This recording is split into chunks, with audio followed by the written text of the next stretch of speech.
yang nyata di sepanjang hidup.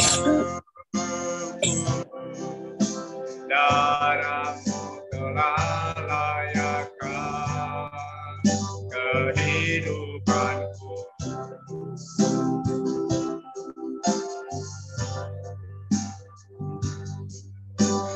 Tiada kata yang bisa lukiskan indahnya Kau Tuhan. Bagimu segala pujian dan kemuliaan.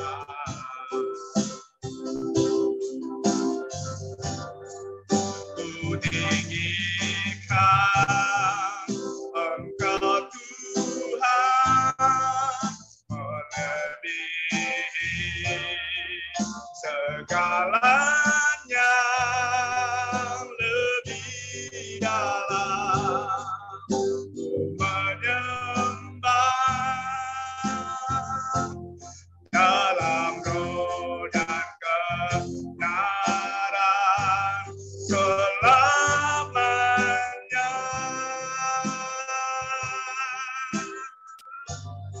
Amin. Sungguh besar setiamu, nyata di sepanjang hidup. Darahmu telah layakkan kehidupanku.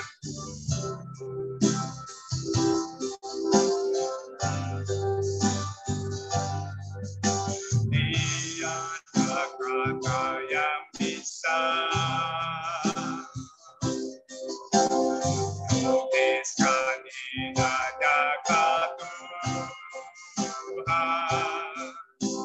Bagimu segala pujian dan kemuliaan.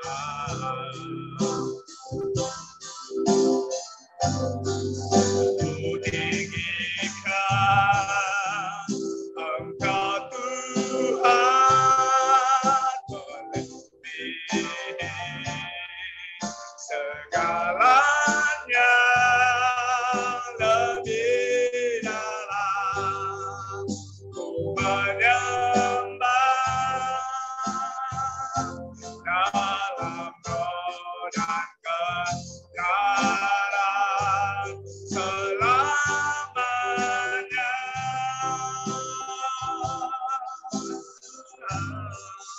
Ku tinggikan Engkau Tuhan, melebihi segalanya, lebih dalam ku menyembah dalam roh dan kebenaran selamanya. Dalam roh dan kebenaran selamanya.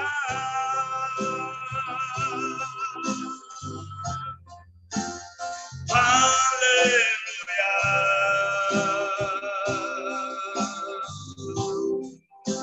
Mulialah namamu,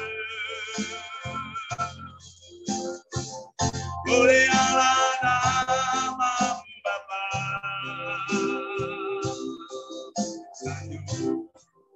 Haleluya. Mulialah namamu.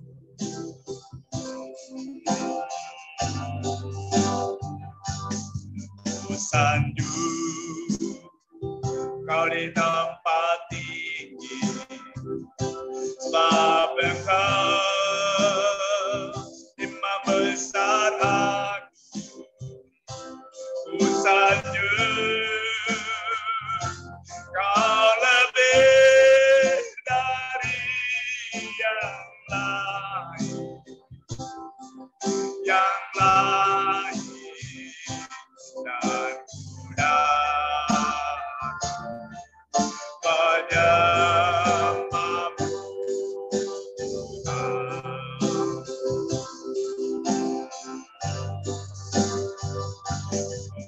sanjung dekat tempat ini sebab Engkau Imam besar aku sanjung Kau lebih dari yang lain dan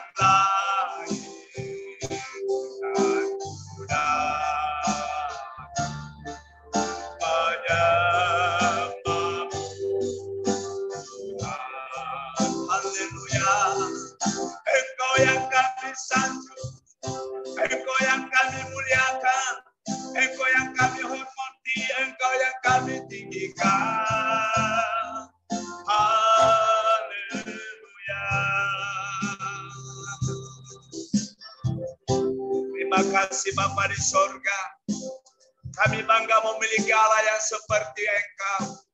Melalui ibadah persekutuan family ministry pada sore hari ini, kami sungguh-sungguh merasakan kehadiran-Mu di tempat kami masing-masing Tuhan.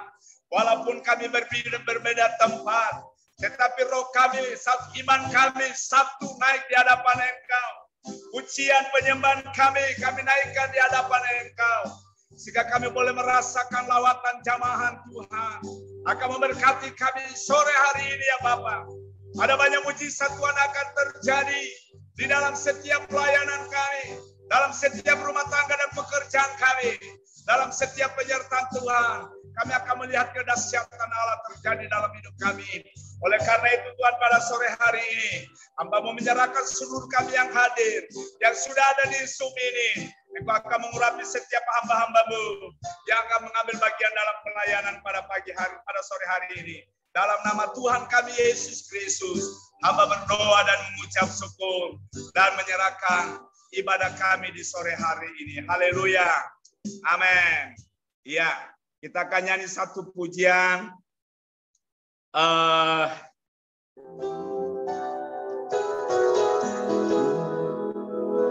Kota Pandan dari gereja mana ya?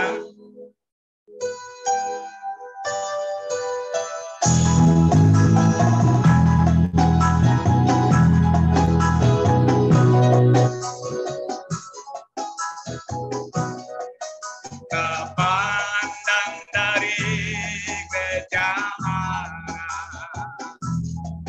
asal kau berdiri atas firman-Nya. Kaulah hatimu seperti hatiku, kaulah saudara dan saudariku. Kepandang dari gereja mana, asal kau berdiri atas firman-Nya. Kau seperti hatiku, kaulah saudara dan saudariku.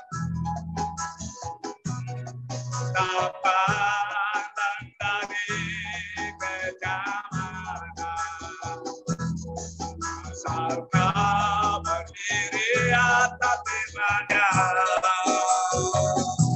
Kalau hatimu seperti hatiku, kaulah saudara dan saudariku.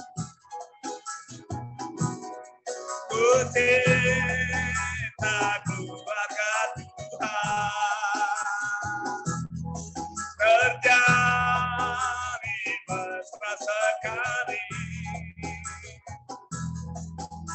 Semua saling mengasihi, betapa senang ku menjadi keluarganya Tuhan. Sekali lagi, amin. Ya Tuhan. keluarga Tuhan. Terjadi mesra sekali, semua saling mengasihi, betapa senang menjadi keluarganya Tuhan.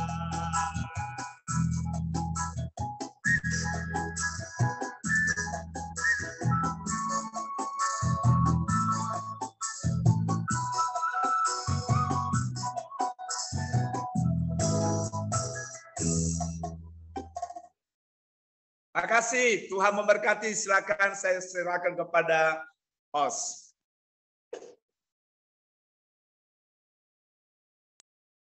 Ya, mari kita berdoa terlebih dulu ya. Terima kasih Bapa di dalam surga, kami bersyukur bahwasanya Kau terlalu baik buat kami Tuhan.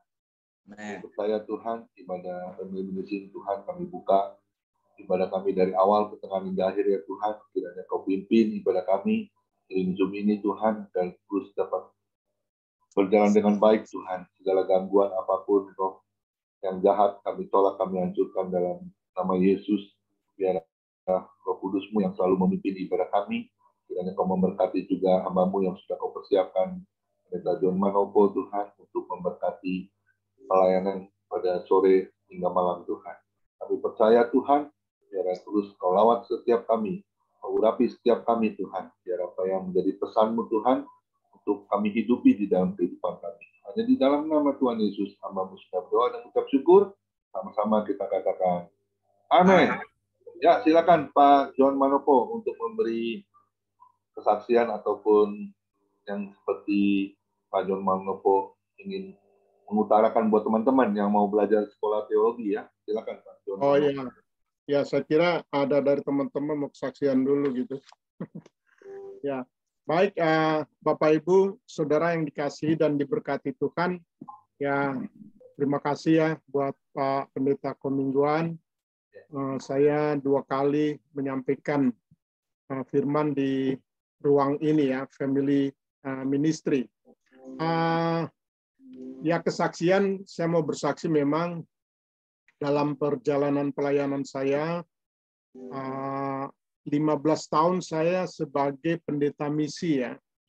Pendeta misi memuridkan bagi saudara-saudara anak-anak Tuhan yang sedang mengalami proses pembinaan di setiap lapas dan rutan di seluruh Indonesia.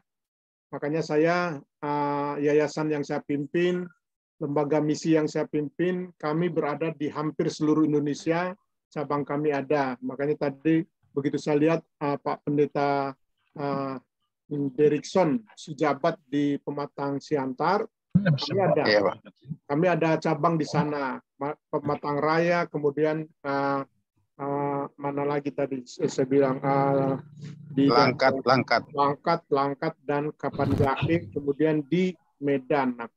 Nah, dalam pelayanan ini saya membuka sekolah teologi di dalam lapas ya. Saya selaku dosen dan saat sekarang ini saya sedang menyelesaikan studi saya doktoral teologi di salah satu sekolah tinggi teologi yang ada di Surabaya, yaitu Sekolah Tinggi Teologi Anugerah Indonesia. Saya nggak tahu ya apakah ada juga teman-teman yang bergabung dengan komunitas family ministry ini yang satu alma mater dengan saya. Dan saya sedang menyelesaikan strata 3 saya di sana. Kemudian waktu saya berbicara atau ngobrol dengan Komingguan, karena waktu saya lihat Pendeta Komingguan di wisuda strata 1-nya. Dan saya sebagai dosen pembimbing akademik, yang dimana saya diberikan satu kepercayaan untuk melaksanakan sekolah teologi yang dilakukan secara online, yang dimana Kementerian Pendidikan juga membuka yang namanya kampus merdeka ya, kampus merdeka, sehingga dengan perkembangan teknologi yang ada kita bisa kuliah secara online. Bahkan kita juga ibadah pada sore hari ini kita online, kita berada di beberapa daerah ya yang berjauhan. Nah, maksud itu saya katakan, Pak, Bapak ambil MTH, ambil S2, karena Sekolah Tinggi Teologi Anugerah Indonesia ini sangat-sangat mendukung untuk melengkapi setiap para hamba-hamba Tuhan, baik yang belum memiliki gelar akademik, sarjana teologi, maupun yang sudah memiliki sarjana teologi strata 1, bisa ditingkatkan ke strata 2. Bahkan saya juga yang memiliki strata 2 dari misi MDiv, kemudian sebagai dosen saya kuliah lagi, kemudian memiliki gelar Master Teologi, dan saya selaku dosen. Dan sekarang ini saya menyelesaikan strata 3, doktoral. Nah, dari percakapan itu, puji Tuhan, seorang hamba Tuhan yang punya hati, di mana owner dari Sekolah Tinggi Teologi ini mau membantu hamba-hamba Tuhan, gitu ya. Nah, sehingga saya bilang, Pak, dalam keterbatasan itu kan biaya biasanya kami terbentur di biaya. Nah, saya alami karena saya sebagai pendeta misi ya, saya alami. Saya lihat klik sana sini biayanya cukup mahal ya. Nah, akhirnya diberilah kesempatan. Hingga saya bicara sama Pak Pendeta Komingguan bahwa untuk strata 1 itu yang bisa dicicil itu dengan biaya 8,5 juta gitu ya. 8,5 juta, kemudian strata 2 16,5 juta, strata 3 seperti yang saya sudah ambil itu 35 juta. Saya ada beberapa sebelum saya masuk ambil program doktoral, saya di Jogja, kemudian di Jakarta ya, STT IKAT, STT KDSI, dan Anugerah.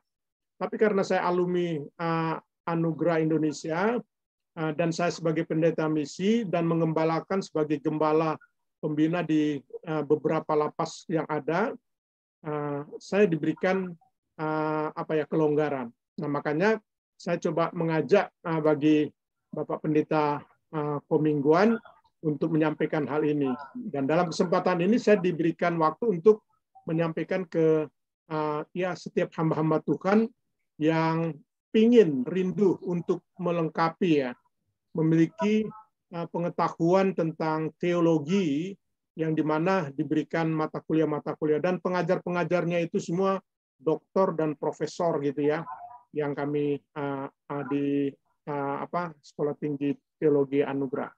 Nah, dalam kesempatan ini jika nanti ada yang rindu, kami bisa membantu dengan sistem belajar online. Nah, kalau nanti ada Bapak Ibu yang bergabung itu, Bapak Ibu berada di bawah pembimbingan akademik saya, ya. Dan nanti semua masalah cara bayar dan apa, nanti semua langsung ke STT, tidak melalui saya. Saya hanya membantu untuk mengkoordinir dan mengumpulkan dalam satu kelompok. Nanti Bapak Ibu kalau ada yang sudah masuk, nanti lihat itu. Kita itu yang kuliah itu dari beberapa daerah. Ya, dan yang sangat memberkati saya yaitu owner dari Sekolah Tinggi Teologi Anugerah Indonesia ini sangat membantu bagi hamba-hamba Tuhan. Ya, bahkan ada yang misalnya contoh ya, ada yang hamba Tuhan juga yang ternyata ada yang belum selesai SMA, tapi dia sudah melayani dan menjadi seorang gembala. Nah, itu bisa dibantu dengan cara paket C, kemudian masuk ke strata 1. Bahkan ada sampai yang setelah itu selesai sampai ke doktoral. Nah, mungkin itu yang saya bisa sampaikan. Nanti di akhir dari ini nanti mungkin Pak Pendeta Komingguan bisa memberikan nomor handphone saya bagi yang rindu atau yang ingin bertanya lebih dalam lagi bagaimana, ya nanti kita di dalam ruang yang tersendiri, ya, karena ini kita sangat terbatas untuk kita bisa saling memberikan informasi. Saya rasa itu ya, Pak Pendeta Komingguan. Terima kasih untuk kesempatan yang sudah diberikan. Tuhan Yesus berkati. Ya, terima kasih Pendeta John Manopo ya. Ya, jadi teman-teman kalau yang mau sekolah teologi ya, boleh kita sama-sama ya. Pak John Manopo membuka peluang ya. Dan bisa apa tuh Pak? Bisa dicicil bagaimana caranya itu Pak John Manopo? Boleh dijelasin Pak John Manopo? Ya, kalau cicil kan itu kan dari yang kayak misalnya strata 1 8,5 juta, 8,5 juta, kemudian untuk masuk ke pangkalan data, calon mahasiswa itu setelah mengisi formulir pendaftaran, melampirkan ijazah dan KK dan KTP, kemudian membayar 50% dari 8,5 juta itu, kemudian dia akan mendapatkan nomor induk mahasiswa. Kemudian dari data-data yang ada itu akan masuk di pangkalan data Dikti, gitu ya. Nah, baru setelah itu bisa dilakukan 5 kali cicilan ya. Nah, yang itu yang saya diberikan. Tapi nanti kalau ada persoalan-persoalan yang lebih ini, ya itu yang kasusnya tersendiri ya. Nanti yang kami akan diskusikan dengan pihak akademik gitu. Itu Pak, itu contoh satu itu ya. Itu. Tapi kalau ada yang misalnya mau bayar cash tunai, langsung cash tunai hanya 7,5 juta. Ya, itu yang strata 1. Nanti bisa mungkin ada yang kalau rindu bertanya ya kita bisa akan supaya waktu yang tersedia ini. Ini kan teman-teman banyak yang di Bogor nih Pak. Kayak Ibu Grace di Bogor, Opung Brahmana ini, Sembiring di Bogor. Pak Brahmana ini, ini sahabat saya ini. Di kota wisata ya Pak? Ya, betul itu di Bogor ya. Ya, Brahmana, Pak Johan. Pak Johannes Sumarmo juga di Bogor itu. Ya. Bu Messi di Depok itu Pak, Bu Messi. Itu pendeta juga ya Bu Messi. Oh, puji Tuhan ya. Jadi ada dekat-dekat sini kan? Ya. Nanti kalau udah onsite di mana tuh Pak? Pak John Manopo? Ya, sistemnya online. Oh, tetap di online terus. Online. Nah, nanti wisuda bisa di Jakarta. Kalau mau rame-rame lebih banyak untuk wisuda di Surabaya. Tapi kami menyelenggarakan di Jakarta ya. Pak, nanya ini Pak, kalau nggak ada ijazah SMA-nya bisa pakai ijazah pakai C Pak? Ya, nah itu nanti di pihak kampus akan karena untuk yang tidak ada SMA nanti akan dikejar paket C itu, ijazah itu baru masuk ke strata 1-nya. Karena kan mungkin ada teman yang cuma tamat SMP nih Pak. Ya. Dia pegar paket B, C gitu kan.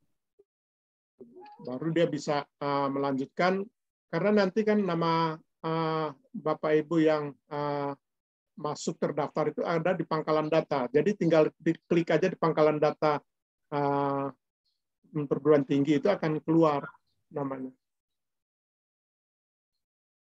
Terus belajarnya online-nya seminggu sekali apa berapa kali Pak?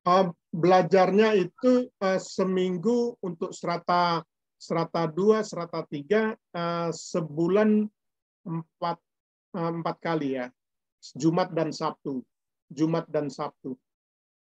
sore, Sabtu pagi sampai siang. Karena biasanya pagi itu dari jam 8 sampai jam 12. Kemudian ke atas itu kan biasanya orang ada acara ya. Tapi kalau Jumat itu dari jam 6 sampai jam 9 malam. Itu belajarnya. Kalau yang S1 juga gitu? Nah, S1 itu tergantung dari mata kuliah ya. Kalau S1 ya.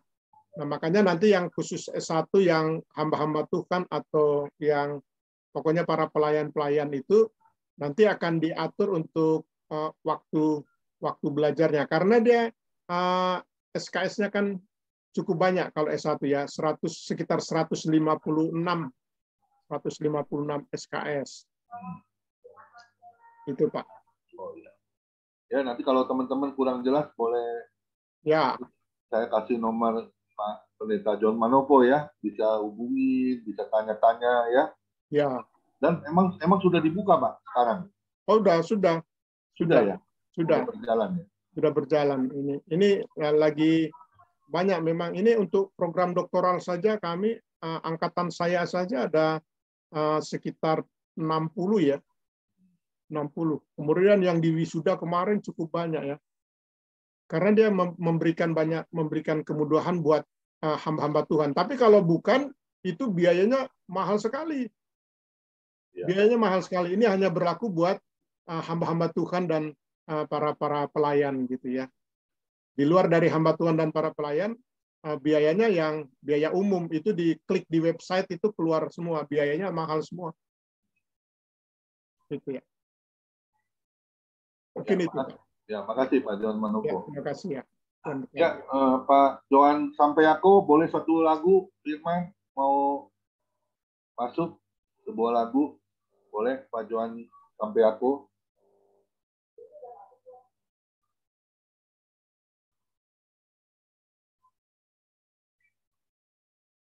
Atau Pak Joni ada persiapan nggak sebuah lagu Pak Joni?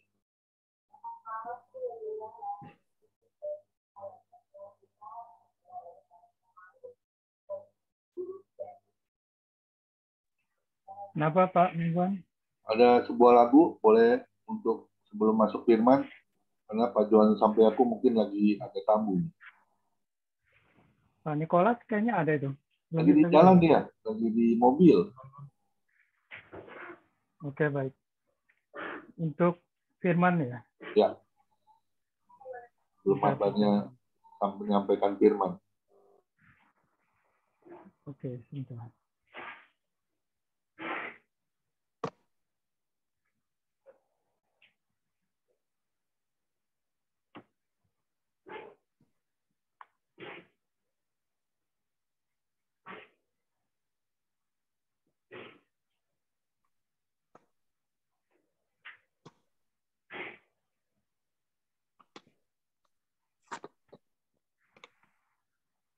Nanti Pak John Manopo bisa sampai selesai, Pak, bincang-bincang.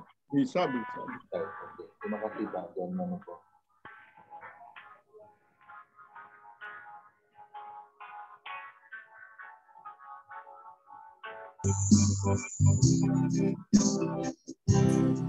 Haleluya. Firman-Mu Tuhan, tiada permulaan, dahulu sekarang selama-lamanya tiada berubah.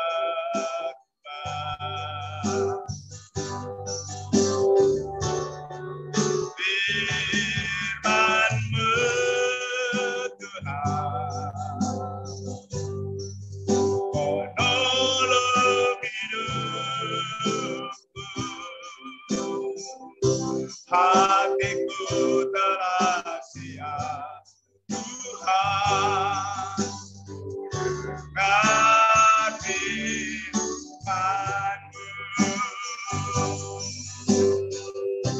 hatiku telah siap Tuhan, dengar firman-Mu.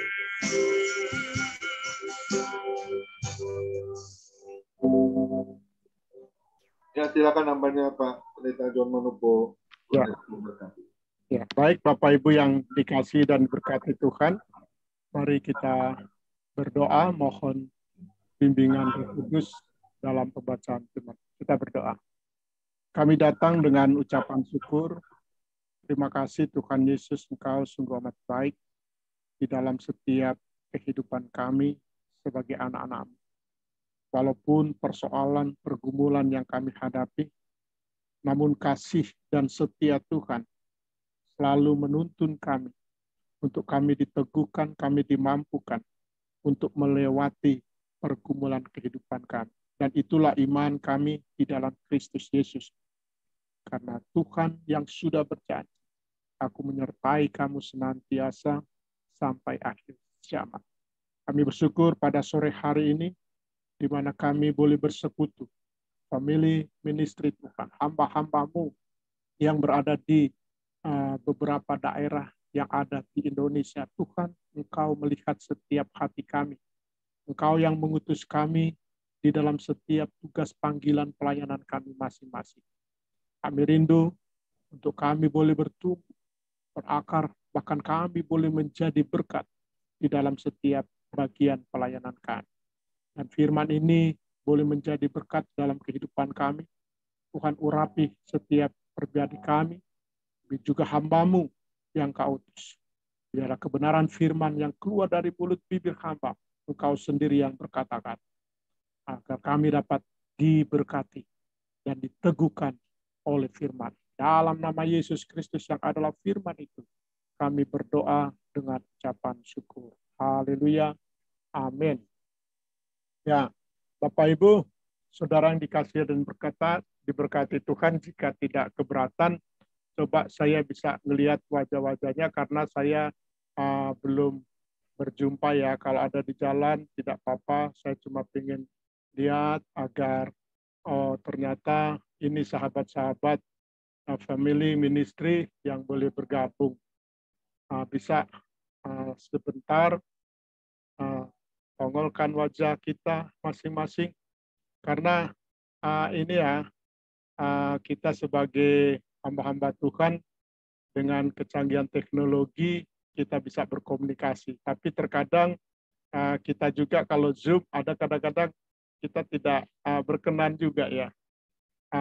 Saya hanya mau lihat sebentar wajahnya. Bisa? Pak Nikolas, sebentar kalau nanti mau tutup ya monggo silakan. Ya, silakan. Ya Pak Liang, hati-hati Pak Nikolas ya. Ya, terima kasih. Ya, Pak.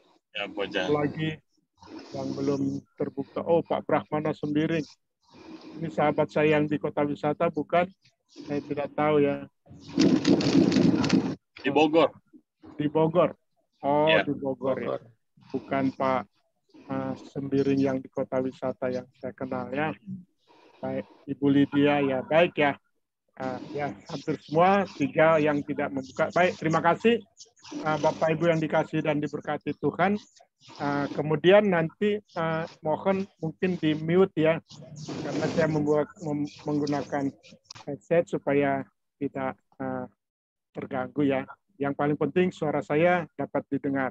Nah, saudara yang dikasihi dan diberkati Tuhan, tadi saya sudah katakan bahwa saya sebagai pendeta misi 15 tahun melayani pembinaan pemuridan di seluruh Indonesia, khususnya lapas dan rutan. Dan saya adalah salah satu pendeta yang mendampingi eksekusi mati di Nusa Kambangan. Ya, saya salah satu pendeta. Ya, pokoknya sejak pemerintahan Presiden Jokowi sudah beberapa kali dilakukan eksekusi mati. Dan sampai sekarang ini belum atau tidak dilakukan oleh Kejaksaan Agung ya. Kemudian saya studi saat sekarang ini menyelesaikan strata 3 di Sekolah Tinggi Teologi Anugerah Indonesia. Hari ini saya tidak khotbah, tapi saya coba sharingkan ya apa yang ada di tengah-tengah masyarakat orang-orang percaya ya, yang dimana tema kita yang pada sore hari ini sesuai dengan yang sudah disampaikan itu, apakah orang mati dapat dipanggil untuk komunikasi? Ya, saya sedikit share screen ya. Saya coba share screen, nanti kita ada ruang diskusi, kita akan diskusi ya. Sudah tampil? Ya, sudah Pak. Sudah ya. Apakah orang mati bisa atau dapat dipanggil ya? Nah, ini yang menjadi renungan atau kita akan diskusikan ya. Apakah orang mati dapat dipanggil untuk komunikasi? Nah, saya coba mengambil landasan firman Tuhan dari kitab Injil Lukas pasal 16 ayat 19 sampai 31. Ini saya sudah ini ya Bapak Ibu sudah tampilkan, saya sudah ketik, nanti kita lihat. Nah, dengan satu tema orang kaya dan Lazarus yang miskin. Ada seorang kaya yang selalu berpakaian jubah ungu dan kain halus. Dan setiap hari ia bersukaria dalam kemewahan. Dan ada seorang pengemis bernama Lazarus. Badannya penuh dengan borok, berbaring dekat pintu rumah orang kaya itu. Dan ingin menghilangkan laparnya dengan apa yang jatuh dari meja orang kaya itu. Malahan anjing-anjing datang dan menjilat boroknya. Kemudian matilah orang miskin itu, lalu dibawa oleh malaikat ke pangkuan Abraham. Orang kaya itu juga mati lalu dikubur. Dan sementara ia menderita sengsara di alam maut, ia memandang ke atas dan dari jauh dilihatnya Abraham dan Lazarus duduk di pangkuannya. Lalu ia berseru, katanya, Bapak Abraham, kasihanilah aku. Suruhlah Lazarus supaya ia mencelupkan ujung jarinya ke dalam air dan menyejukkan lidahku, sebab aku sangat kesakitan dalam nyala api ini. Tetapi Abraham berkata, anak, ingatlah bahwa engkau telah menerima segala yang baik sewaktu hidup. Sedangkan Lazarus menderita segala yang buruk. Sekarang ia mendapat hiburan dan engkau sangat menderita. Nah, selain daripada itu, di antara kami dan engkau terbentang jurang yang tak terseberangi. Supaya mereka yang mau pergi dari sini kepadamu, ataupun mereka yang mau datang dari situ kepada kami, tidak dapat menyeberang. Kata orang itu, kalau demikian, aku minta kepadamu Bapa, supaya engkau menyuruh dia ke rumah ayahku. Sebab masih ada 5 orang saudaraku, supaya ia memperingati mereka dengan sungguh-sungguh, agar mereka jangan masuk kelak ke dalam tempat penderitaan ini. Tetapi kata Abraham, ada pada mereka kesaksian Musa dan para nabi. Baiklah mereka mendengarkan kesaksian itu. Jawab orang itu, tidak Bapak Abraham. Tetapi jika ada seorang yang datang dari antara orang mati kepada mereka, mereka akan bertobat. Mohon maaf Pak Pendeta Manopo. Ya. Itu PowerPoint-nya nggak jalan Pak. Oh, nggak jalan? Iya. Oh, sorry. Masih belum. Masih yang pertama itu. Oh, slide yang pertama. Ya. Oh, sorry ya. Tapi suara saya kedengaran ya? Kedengaran Pak. Oke. Saya coba baik, mungkin karena ini ya.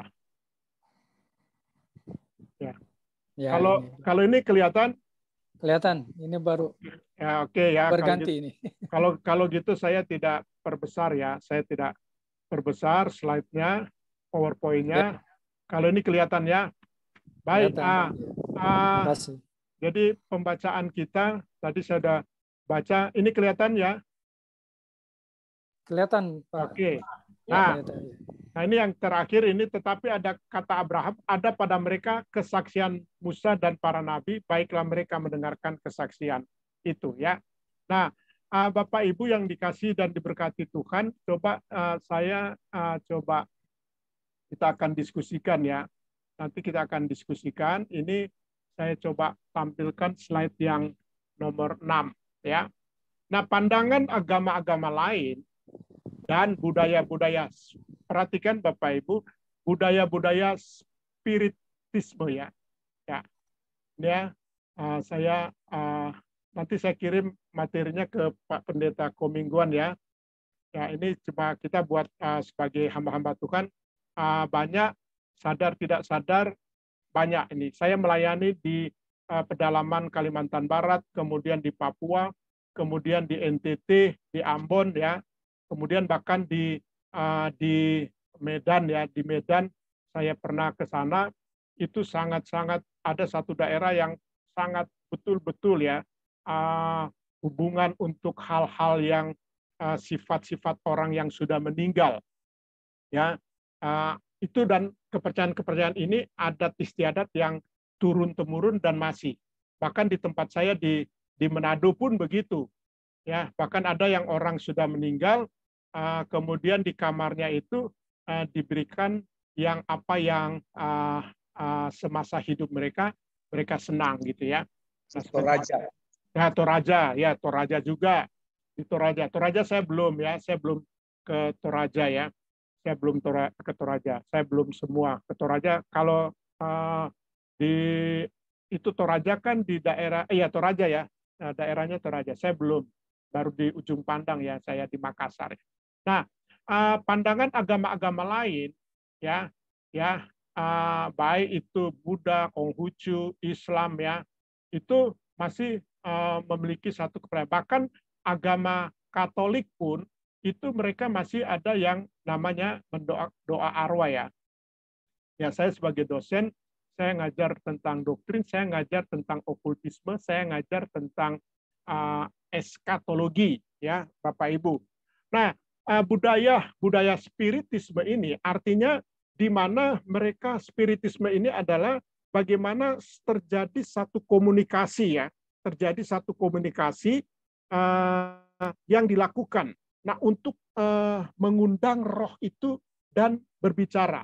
Nah, sebenarnya Bapak Ibu, kalau nanti bandingkan Bapak Ibu baca tentang kisah Saul dan Samuel, ya pada waktu Saul menghadapi satu persoalan, sehingga dia memanggil para peramal, petenun, para peramal atau para petenun.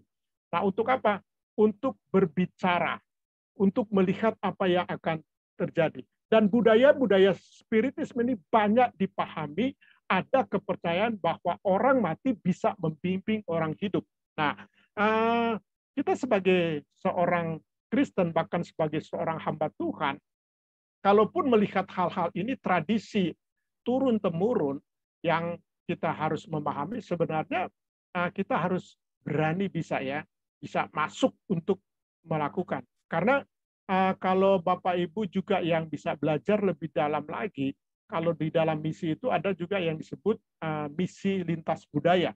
Kita masuk ke satu daerah, kita harus tahu adat istiadat, budayanya apa di sana, sehingga kita bisa menginjili, kita bisa menyampaikan kabar sukacita. Nah, hal ini Alkitab mengajarkan bahwa, perhatikan, orang hidup, ya, bahwa orang hidup tidak bisa berhubungan bahkan berkomunikasi dengan orang mati.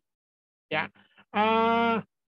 kita mungkin kita alami, bahkan ada pengalaman orang yang baru meninggal itu kemudian ada suaranya bisa seperti orang yang baru meninggal itu. Ya, contoh saya pernah alami satu keluarga ya, tetangga saya waktu di Jakarta Timur itu, dia bilang begini sama saya, Pak John, itu kok orang itu kok dia datang ke rumah saya, dia bilang terima kasih ya. Terus saya bilang, ya, loh, tapi dia itu baru dibawa ke rumah sakit gitu. Dia baru dibawa di rumah sakit, kok tahu-taunya dia sudah datang. Dia sudah datang, kemudian dia berkata terima kasih ya, sudah membantu saya.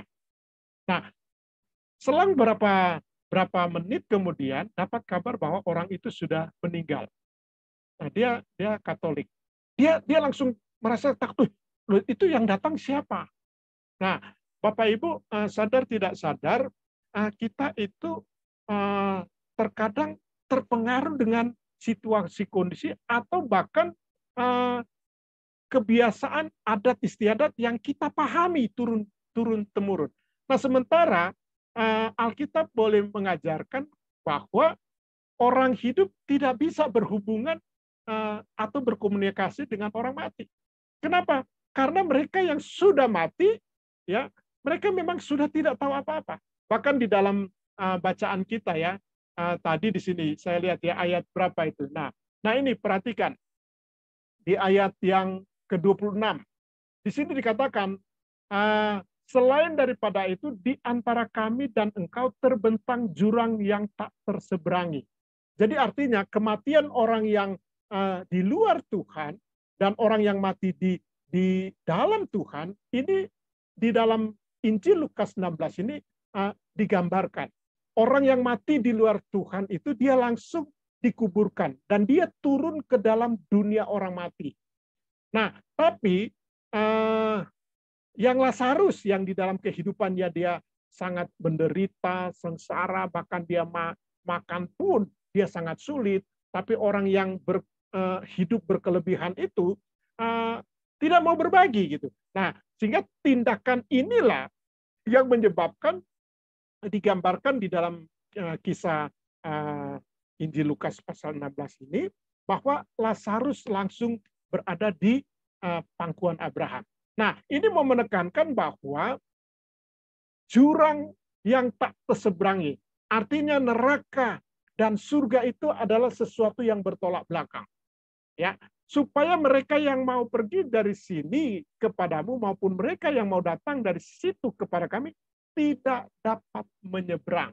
Nah, ada orang yang memiliki satu paham ya, paham bahwa kalau saya sudah masuk di neraka, saya melihat bahwa itu sangat menderita, baru saya bertobat. Oh, sekali masuk nggak bisa keluar. Sekali masuk nggak bisa keluar. Nah, banyak pemahaman-pemahaman yang dialami di dalam kehidupan sebagai orang percaya. Nah, Tuhan Yesus dalam memberikan gambaran dalam satu kisah Lazarus dan orang kaya, di sini dikatakan, dijelaskan bahwa orang kaya itu mati berada di Hades, bukan gentayangan di bumi.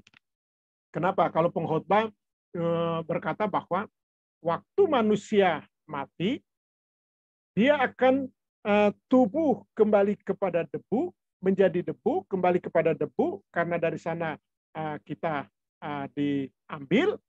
Setelah kita mengalami kematian, maka kita menjadi debu. Roh kembali kepada Allah yang mengaruniakan. Kemudian ada satu pribadi yang itu jiwa, atau yang dikatakan diterjemahkan dalam Kamus Bahasa Indonesia, jiwa itu adalah roh, gitu ya, jiwa yang dimana dia sedang masuk dalam masa penantian. Nah, di dalam Perjanjian Baru ini dikatakan Hades. Kalau Perjanjian Lama disebut dengan kata Sheol.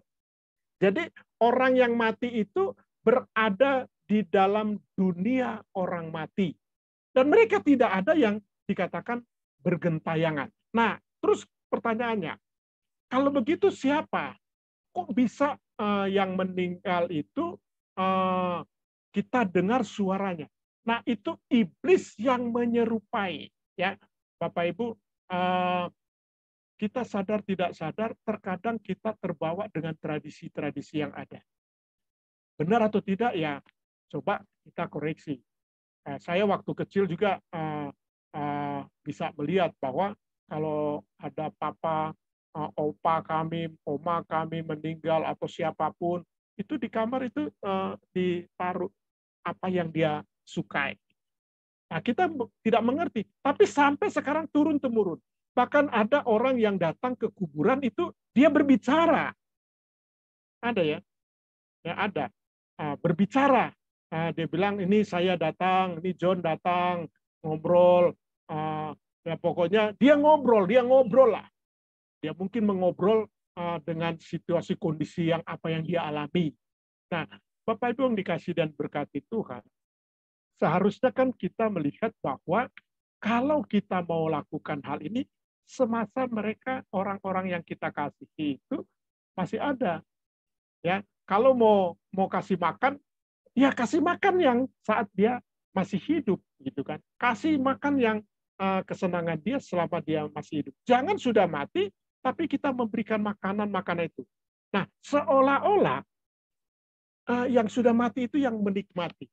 Nah, hal-hal ini mencampur adukan satu paham-paham agama, ajaran dengan tradisi adat istiadat dicampur adukan. Kemudian kita ikut terbawa dan kita percaya. Apalagi kalau ada suara yang kita dengar dari orang yang dia dimasukin dengan roh itu. Sebenarnya bukan dia. Alkitab sudah mengajarkan bahwa mereka berada dalam satu tempat yang disebut Hades atau Sheol, atau yang disebut dengan dunia orang mati. Ya, saya jelaskan sedikit tentang Hades ya. Hades itu artinya pada waktu orang percaya meninggal, kemudian orang yang tidak percaya meninggal, atau orang yang tidak percaya itu atau orang Kristen tapi dia melakukan hal-hal yang tidak berkenan, waktu dia meninggal, dia tersimpan ada di dalam satu tempat yang disebut Hades, tempat penantian, masa menanti. Dan mereka disebut tertidur. Makanya Alkitab di dalam Wahyu 14 ayat 13 berkata, berbahagialah orang-orang yang mati di dalam Tuhan. Mati di dalam Tuhan dikatakan berbahagia. Ya, mati di dalam Tuhan berbahagia. Kenapa? Karena mereka boleh beristirahat. Jadi kematian menggambarkan istirahat panjang. Bapak Ibu yang diberkati Tuhan. Jadi beristirahat panjang apa? Dari jerih lelah. Dari jerih lelah mereka. Jadi orang yang mati di dalam Tuhan, orang yang mati di luar Tuhan, semua beristirahat. Namun mereka berada dalam situasi kondisi yang tempatnya berbeda. Yang digambarkan dalam bacaan kita, Abraham katakan bahwa Lazarus ada di dalam pangkuan Abraham, sementara orang kaya itu dia menderita. Jadi Hades itu terbagi dalam dua bagian. Yang satu orang yang percaya melakukan kehendak Tuhan, yang satu tadinya orang percaya atau orang tidak percaya, atau orang percaya tapi tidak melakukan perintah Tuhan, dia berada di satu tempat yang disebut juga Hades. Jadi ada dibagi dua. Dan itu bukan neraka. Itu belum neraka. Di Hadesnya orang yang tidak percaya, dia mengalami penderitaan seperti yang dialami oleh orang kaya ini. Makanya dia katakan, suruhlah Lazarus. Terus tadi yang kita bahas bahwa Abraham bahwa di antara kita terdapat jurang yang sangat dalam, yang jurang yang terbentang yang sangat dalam, di mana di antara kami, engkau yang ada di situ mau ke kami tidak bisa, dan kami yang mau ke sana tidak bisa. Seperti yang kerinduan orang kaya. Kalau begitu, nah di belakang dia masih juga menyampaikan satu alasan. Kalau begitu suruhlah Lazarus pergi. Kemudian Abraham bilang ada kesaksian Musa dan para nabi. Biarlah mereka yang hidup itu mendengarkan kesaksian. Nah, coba ironis sekali bukan? Yang kita hadapi kalau saya itu memimpin orang meninggal atau tutup peti, kalau saya mimpin, saya pas diminta untuk memimpin ibadah tutup peti atau penghiburan, yang pertama kali yang saya lihat, ada orang juga berdoa di depan peti mati kan. Kita tidak berdoa untuk mereka yang meninggal, tapi kita berdoa bagi keluarga yang ditinggalkan. Supaya apa? Mereka diberi penghiburan. Bahwa jika kita percaya kepada Kristus yang telah mati, yang telah bangkit, dan yang telah naik ke surga, dan yang akan datang kedua kali sebagai hakim yang adil, kita percaya juga mereka yang mati di dalam Tuhan akan mengalami kebangkitan. Kapan itu? Di saat kedatangan Yesus yang kedua kali. Jadi orang-orang yang mati di dalam Tuhan, di luar Tuhan itu beristirahat. Jadi kematian adalah istirahat panjang. Ya. Nah, baru nanti kematian yang beristirahat panjang, nanti Yesus datang kedua kali, mereka akan dibangkitkan. Nah, yang saya jelaskan tentang Hades itu, waktu dalam perjanjian baru, waktu Yesus bangkit, waktu Yesus mengalahkan maut, maka waktu itulah orang-orang yang ada di Hades itu dipindahkan di dalam Firdaus. Kata Firdaus itu adalah figuratif yang menggambarkan bahwa itu adalah satu tempat kedamaian. Kalau Firdaus di bumi ada di Irak sekarang, di negara Irak.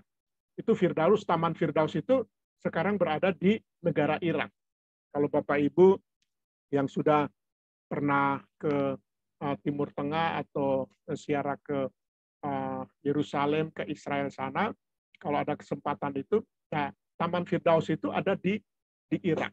Nah, jadi ini menggambarkan satu figuratif gambaran bahwa Firdaus itu Lazarus sudah bersama-sama di Firdaus. Nah, kita lihat ya, Bapak Ibu ya.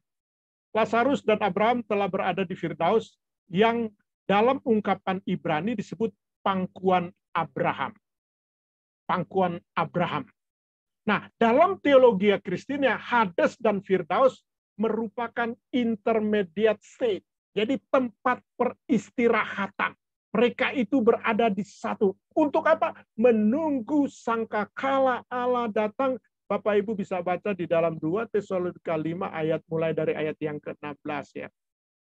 Waktu sangkakala Allah ditiup, maka mereka yang mati dalam Tuhan, mati dalam Kristus itu bangkit. Itulah kebangkitan pertama. Itulah kebangkitan pertama. Ya, saya ngajar kepada mahasiswa saya, Anda memahami nanti kebangkitan, Anda memahami iman Anda, apakah Anda akan bangkit pada waktu Yesus datang kedua kali, ataukah Anda bangkit saat kerajaan 1000 tahun selesai. Kalau Anda bangkit di dalam kerajaan 1000 tahun, Anda masuk di dalam penghakiman terakhir di dalam Wahyu 20 ayatnya yang ke-11 sampai 15.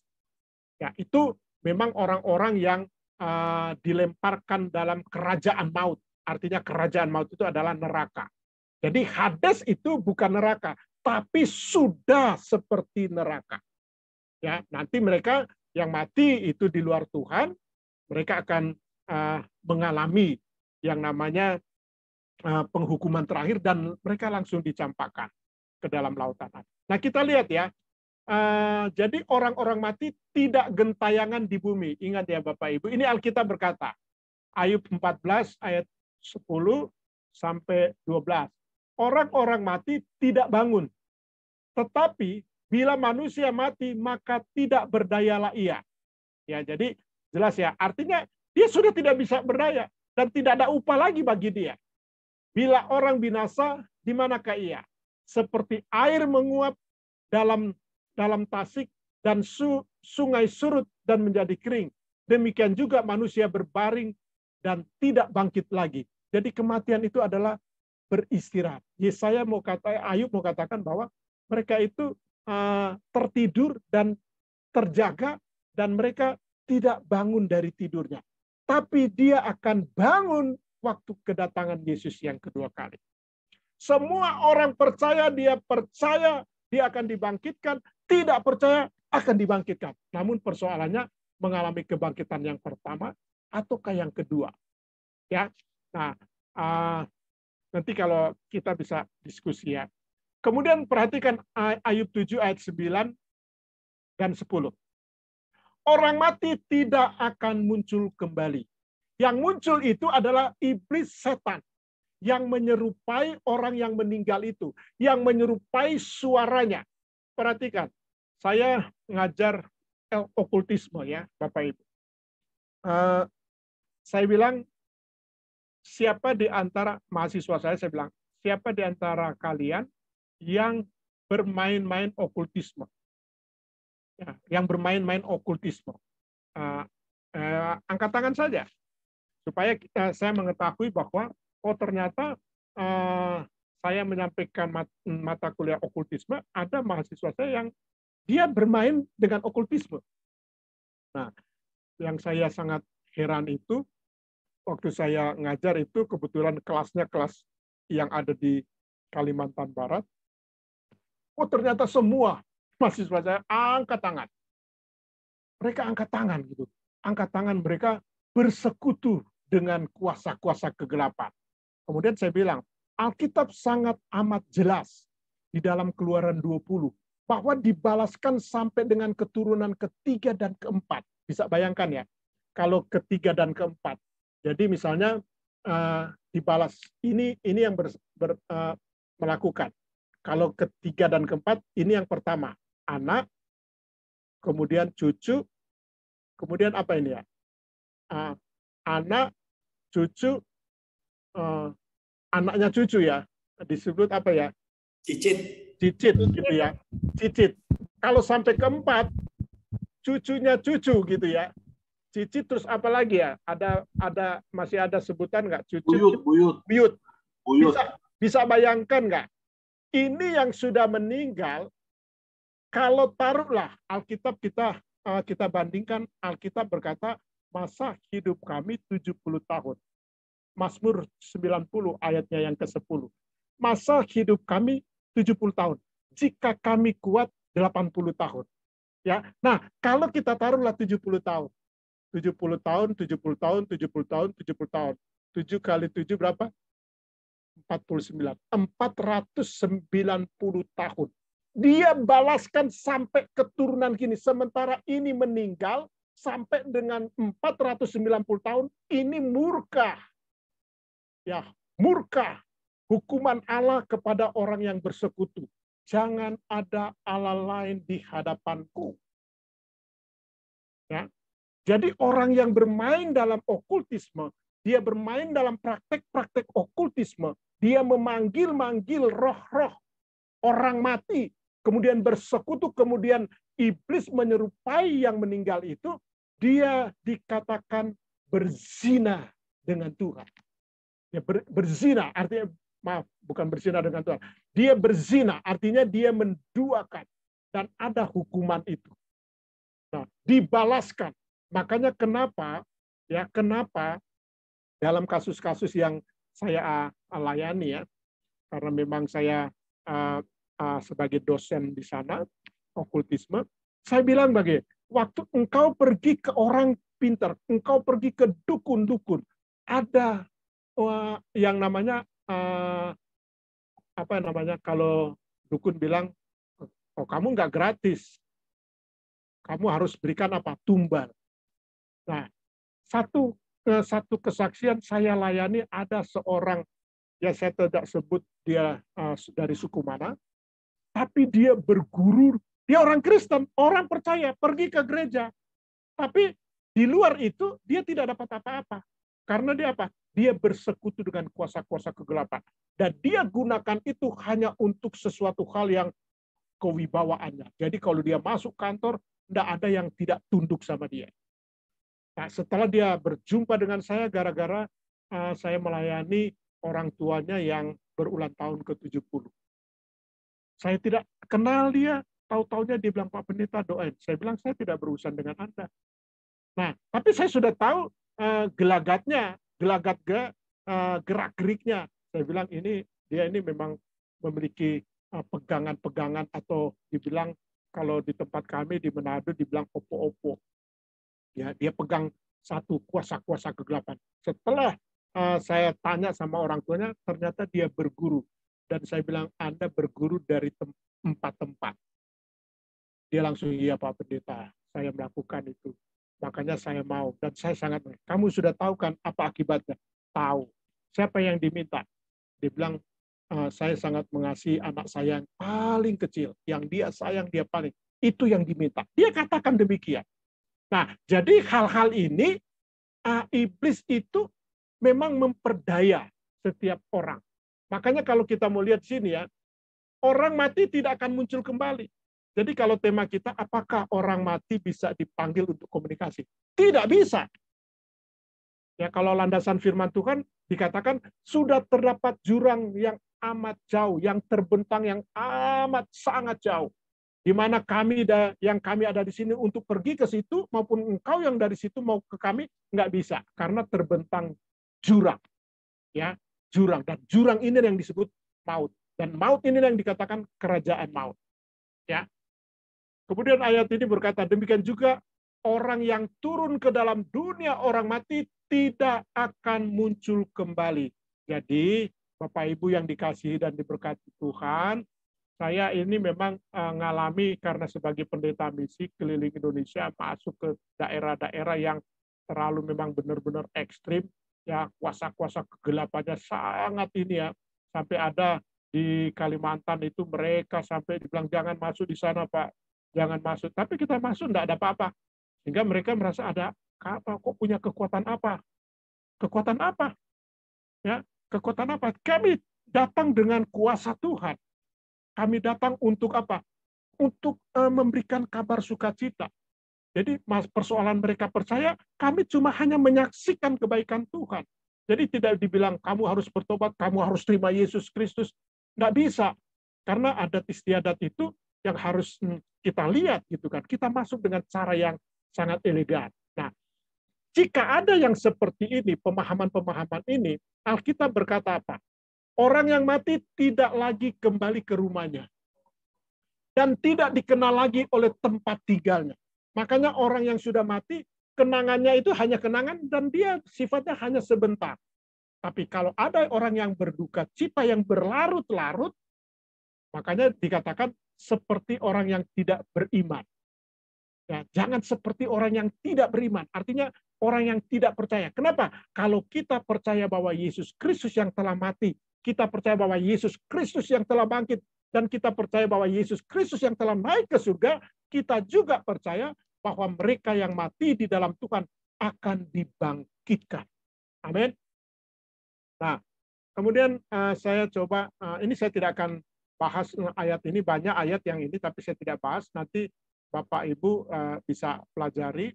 Kemudian nanti kita akan coba sharing ya, tanya jawab. Pengkhotbah 9 ayat 5 dan 6.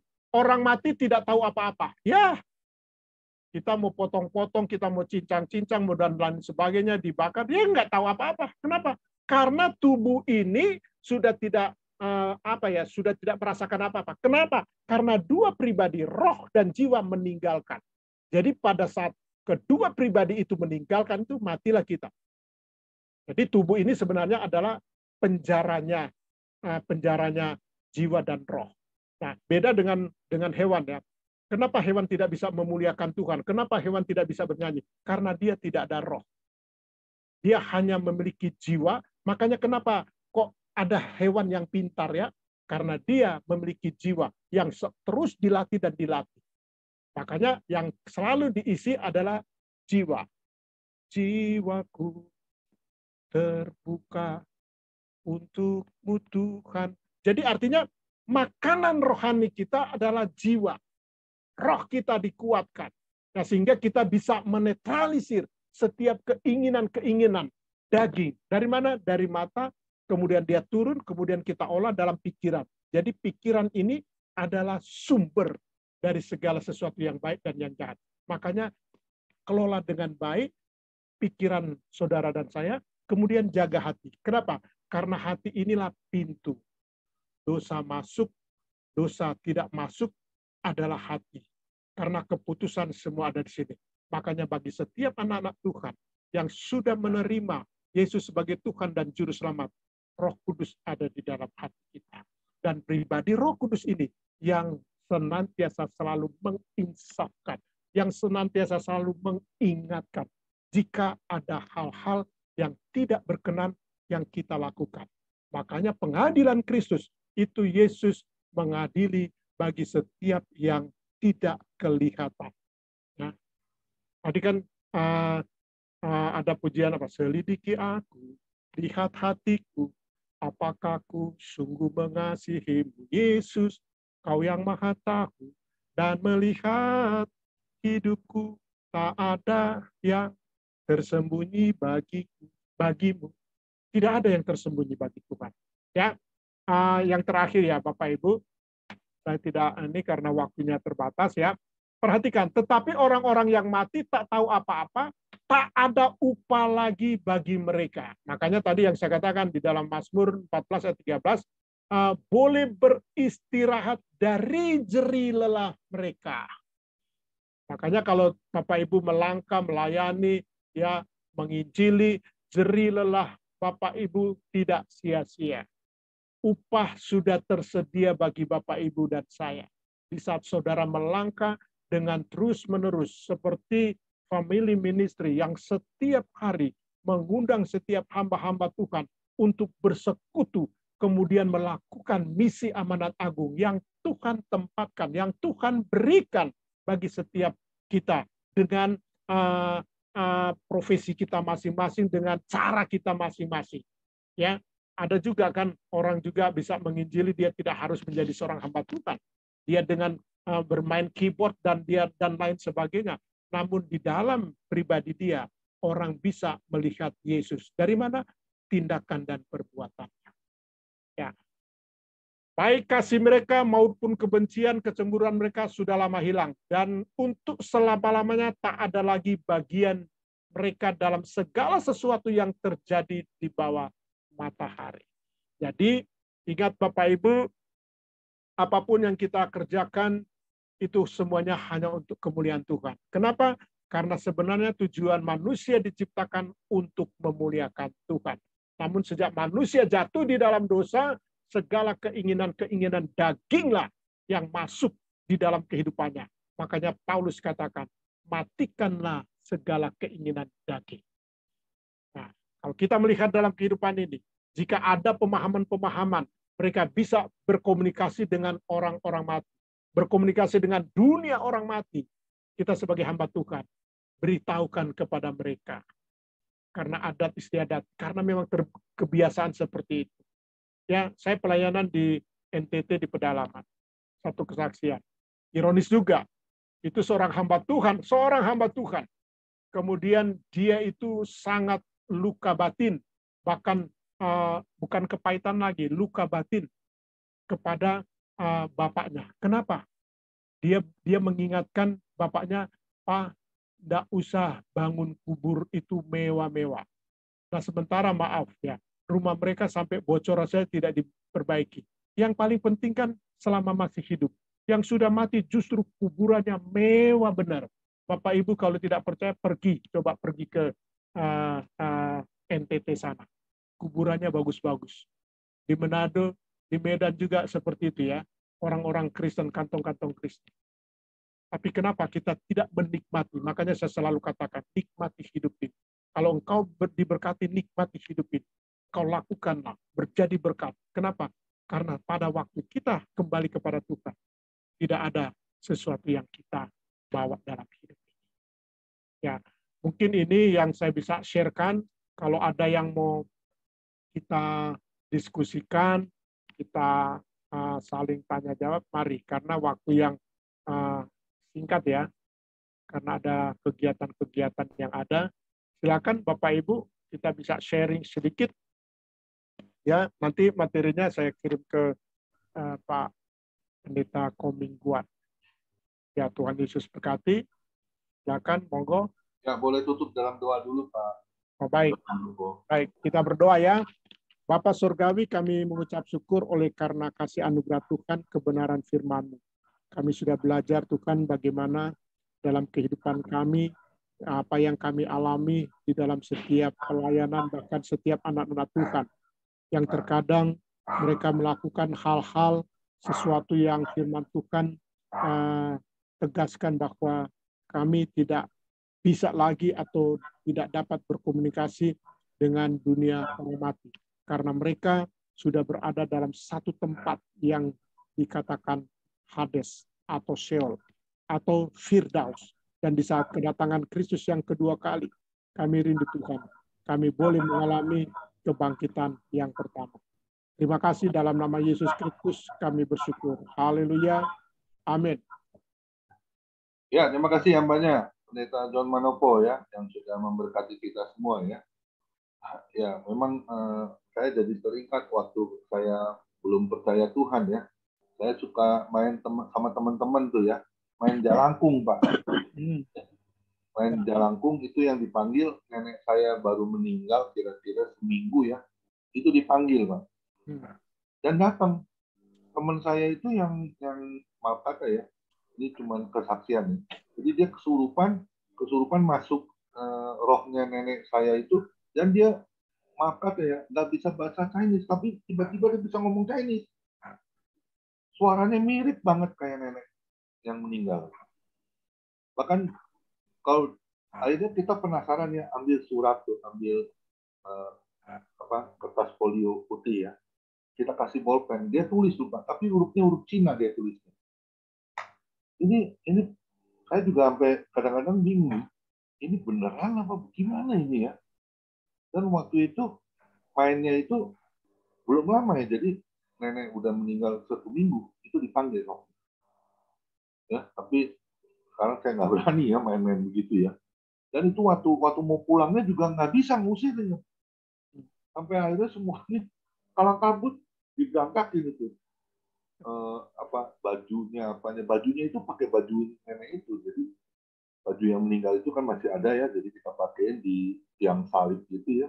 Dikasih topinya, dia kadang suka pakai topi. Nah ini gimana itu Pak ya? Jadi saya juga sekarang sih nggak berani, jujur saya nggak berani ya. Karena kan kita sudah jadi anak Tuhan, yang tadi dikatakan, jadi itu pasti iblis yang lain ya, bukannya roh nenek saya itu ya yang dipanggil, yang sudah pulang. Ya, itulah yang saya katakan bahwa iblis menyerupai. Jadi iblis itu dia juga sebagai malaikat terang ya. Kita ingat ya bahwa iblis itu kan adalah malaikat ya. Yang Lucifer itu adalah penyembah yang sungguh luar biasa. Namun dia perbedaannya dia mau menjadi sama seperti Allah. Waktu dia memberontak itulah sepertiga dari malaikat-malaikat itu mengikut dia. Jadi sangat banyak sekali. Bahkan ada orang yang kan berkata bahwa sedikit-sedikit yang disalahkan iblis. Sebenarnya tidak ya. Paulus kan sudah menggambarkan bahwa pencobaan-pencobaan yang kita alami. Jadi artinya pencobaan itu adalah keinginan kita. Jadi kita itu dicobai oleh keinginan kita. Dan Yesus pun sudah dicobai kan oleh iblis. Tapi Yesus katakan ada tertulis. Ya, jadi kembali kepada firman. Nah, jadi kalau kasus Jailangkung, ya, jadi roh itu, iblis itu dia masuk karena iblis itu kan adalah roh. Roh itu tidak kelihatan. Sehingga waktu dia masuk ke sana, dia menggunakan wadah tubuh orang lain. Nah, jadi dia itu apa saja bisa. Ya, iblis saja bisa jadi pendeta. Iblis juga bisa jadi penyembah worship leader yang hebat. Ya, iblis bisa jadi apa saja. Ya, karena dia. Nah, persoalannya maukah kita bersekutu dengan dia? Nah, itu yang persoalannya. Makanya apakah orang yang mati itu bisa dipanggil untuk berbicara? Nggak bisa. Kenapa? Karena tadi ayat-ayat tadi. Mereka itu sudah tidak ada lagi. Kalau landasan firman, terdapat jurang yang sangat amat jauh. Nggak bisa. Nah, artinya gimana? Dalam hidup ini, kita jangan bersekutu. Karena kalau tadi Pak Pendeta Komingguan bilang begini, kok dia nggak bisa Mandarin? Loh, jangankan Mandarin. Yang dia dihadapi siapa saja di situ, dia bisa berbahasa itu. Kenapa? Karena bukan orang yang sudah meninggal itu. Mungkin orang yang meninggal, misalnya saya seorang orang Manado, nggak bisa Mandarin. Ya, terus saya hidup ketemu dengan ini, Pak John coba ngomong bahasa Mandarin atau bahasa Hokkien. Nggak bisa. Tapi begitu mati, iblis pakailah suara saya seperti itu. Tahu-tahu, loh, kok Pak John bisa ngomong Hokkien, Mandarin gitu loh. Kayak gitu. Loh, dari mana? Nah, logikanya toh. Jadi siapa itu sebenarnya? Apakah itu rohnya Pak John yang datang atau apa? Iblis yang menyerupai. Jadi ingat ya Bapak Ibu, Alkitab yang mengajarkan. Saya menyampaikan ya. Tapi ada doktrin-doktrin. Makanya ada ajaran-ajaran yang mencampur adukan. Nah, sehingga contoh kejawen. Ini ada saya mohon izin ya, maaf ya enggak ya. Karena saya suka khotbah di GKJ, Gereja Kristen Jawa. Oh, saya pernah itu waktu saya layani itu keris itu berdiri loh. Keris itu berdiri itu ini kesaksian saya layani. Kemudian dilepaskan itu kan. Saya bilang, terus kami bakar gitu kan. Karena dia apa? Ya, dia harus mandiin. Setiap satu suruh dia harus mandiin keris itu. Kalau enggak, kenapa saya bilang gitu? Waduh, bahaya katanya. Bahaya. Kenapa? Sudah terjadi perjanjian. Nah, mengikat, jadi membelenggu. Jadi iblis itu bukan belenggu fisik kita ya. Kalau pemerintah penjara itu belenggu fisik kita.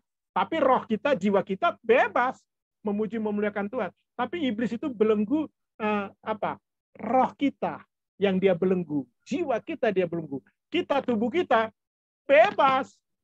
Makanya kelihatan sifat-sifat orang yang seperti itu tidak menimbulkan kasih. Tidak ada kasih di sana, pasti. Ya, tapi kalau dia mau berbuat yang ini, ya dia hanya apa ya? Tipu muslihat. Bukan kayak manusia tipu itu udah ketahuan, oh dia mau nipu nih, oh dia mau bohong. Jadi gitu ya. Jadi apa yang dialami itu jangankan Mandarin, jangankan tulis Mandarin, tulis Jepang dia tulis Jepang, dia tulis Rusia dia tulis Rusia. Nah orang kaget kan, siapa dia? Ya iblis. Nah sehingga apa? Tujuannya apa? Supaya kita percaya. Waktu kita masuk percaya, masuklah dalam perangkap dia. Itu ya. Jadi itu memang itu ada. Bahkan dalam materi perkuliahan saya tentang okultisme itu ya salah satu contoh Jai Langkung. Nah, makanya sampai orang. Terus coba ada lagi nggak yang bambu gila? Nah, bambu gila. Pegang ini kan tradisi adat tradisi yang ada di Ambon kan, bambu gila. Bambu cuma ditaruh begitu dijampi-jampi, set, begitu pegang, wih. Nah, disebut bambu gila kenapa? Karena orang yang megang itu pokoknya jadi kayak orang ini dengan kekuatan yang sungguh luar biasa. Hanya bambu dipegang begini, bambu nggak ada apa-apa. Setelah dijampi-jampi, set, dia mempunyai satu kekuatan yang. Dan orang yang pegang ini nggak bisa lepas. Nggak bisa lepas, Bapak Ibu. Kemudian dia terputar-putar dengan ada sisi kiri dan sisi kanan. Misalnya 4-2-2. Nah mereka seperti itu, permainan bambu gila. Nah di mana itu? Ada di Ambon. Ya, itu ya mungkin ya. Mungkin ada lagi yang lain kita bisa diskusi. Kita akan tutup dalam doa syafaat dulu ya Pak. Oh baik. Setelah itu doa syafaat, nanti doa berkat dari Pak Pendeta John Manopo ya buat kita semua ya. Baik Pak. Nah, silakan Bu Lydia untuk doa syafaat, Bu Lydia, silakan. Doa syafaat, Bu Lydia.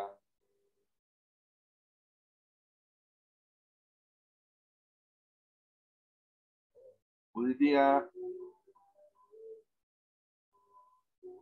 Ibu Grace aja deh ya, Bu Grace. Boleh, Bu Grace. Doa syafaat, Ibu Grace. Silakan, Bu Grace. Bu Lydia tadi ada, Pak. Dipanggilin nggak ini, nggak nyaut. Ya, bersatu dalam doa. Bapa di dalam surga, terima kasih untuk sore hari ini. Inilah kami Bapa, keluarga besar Family Ministry. Terima kasih untuk firman-Mu Bapa yang mengingatkan kami, menegur kami, agar kami lebih lagi percaya, bersandar kepadamu Bapa. Kami percaya Tuhan Yesus, Engkau mengurapi setiap kami yang mendengar pada sore hari ini, sehingga ketika firman ditaburkan, kami boleh mengerti, dan lebih daripada itu kami percaya, dan kami melakukannya dalam kehidupan kami. Terima kasih Bapa untuk firman-Mu yang mengajar kami Tuhan, untuk kami tidak lagi berhubungan dengan orang yang sudah mati. Terima kasih Bapak. Pada sore hari ini kami juga berdoa Bapak bagi hamba-Mu Tuhan, Pak Manopo ini Tuhan Yesus yang sudah menjadi saluran berkat buat kami pada sore hari ini. Bapak, ya hamba-Mu yang Kau pilih, Kau urapi dia, tambahkan hikmat baginya dalam setiap pelayanannya, melawan kuasa-kuasa yang tidak terlihat, penguasa-penguasa di udara.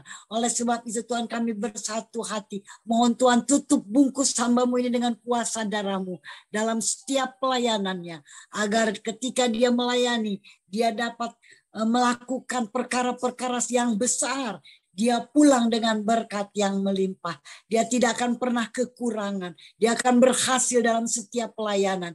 Jiwa-jiwa dilepaskan. Dan nama Tuhan Yesus ditinggikan.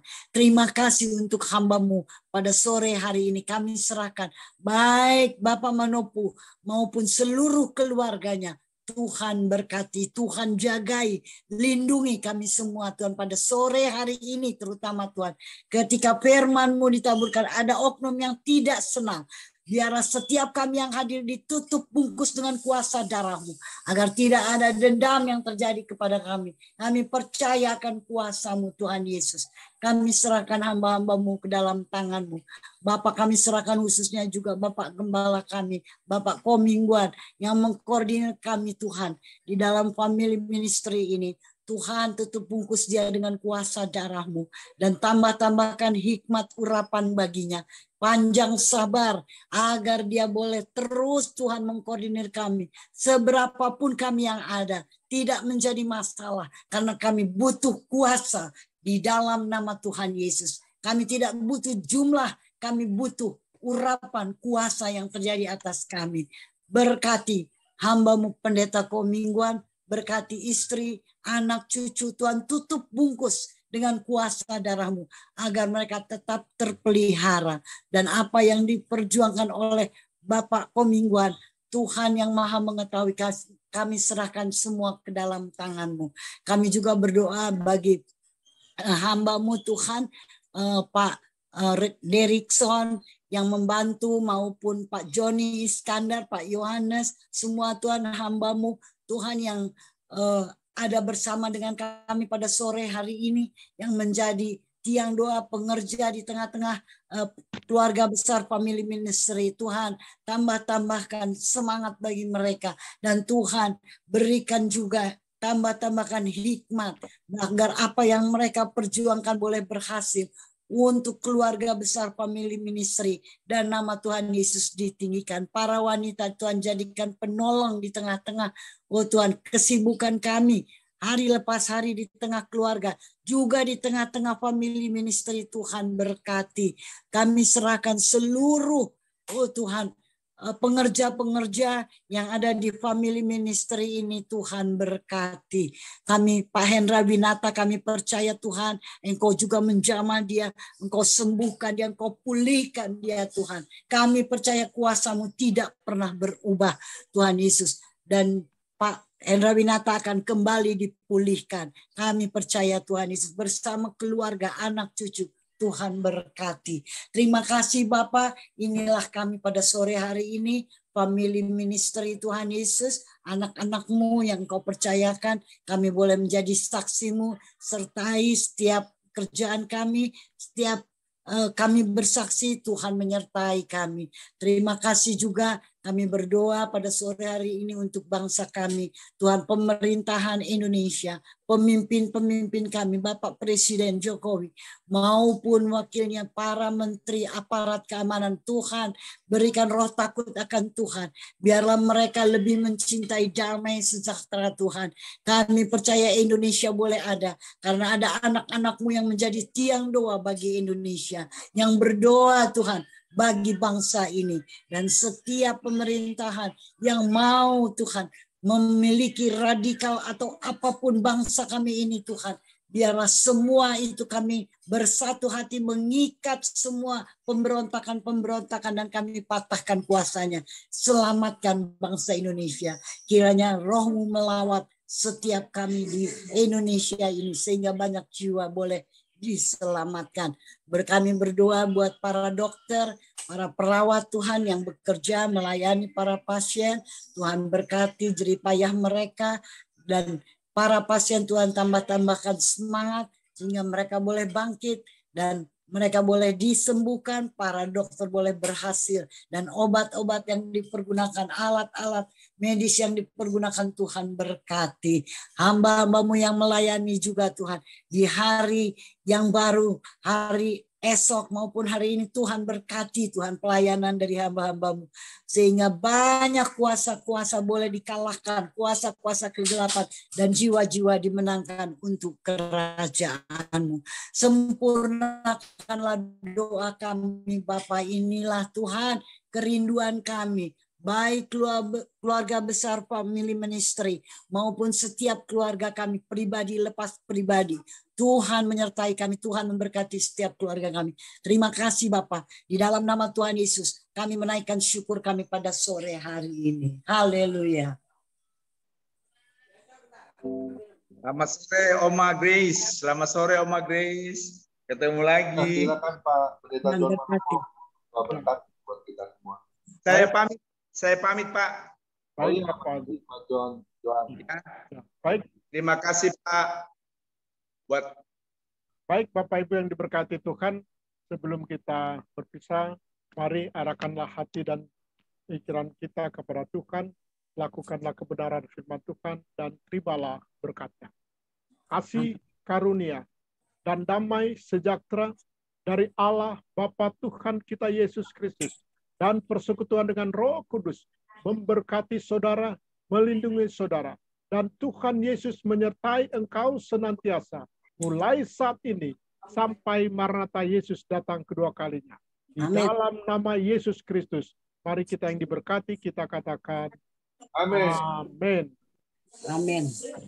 Ya, buat teman-teman, mungkin ada yang Terima kasih. Pak Ya. John Manopo, terima kasih firman-Nya. Terima kasih, Ibu. Ya, kita akan melihat undangan untuk besok ya. Jadi teman-teman, besok yang akan melayani adalah penginjil Bapak Indi Setiawan ya, dari Tangerang. Ya.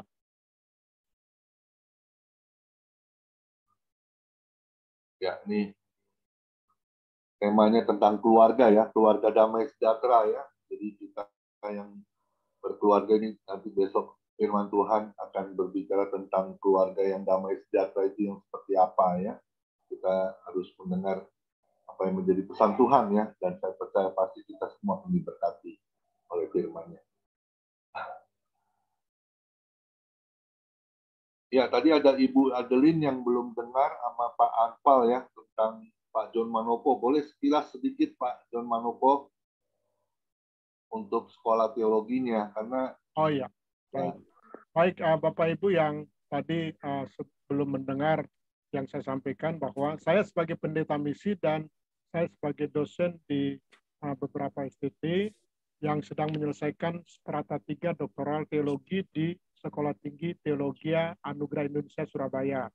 Dan saya dipercayakan untuk membuka kelas online yang dibawa bimbingan akademik oleh saya sebagai dosen pembimbing akademik yang berada di komunitas-komunitas yang bisa bergabung untuk studi teologi baik dari strata 1, strata 2, strata 3 dengan biaya yang sangat membantu bagi setiap hamba-hamba Tuhan ataupun setiap para pelayan dengan syarat sebagai hamba Tuhan, gembala ataupun bukan gembala tapi dia terlibat dalam pelayanan dari para pelayan yang rindu untuk mendalami teologi ya bisa bergabung bersama kami dengan sistem belajar online.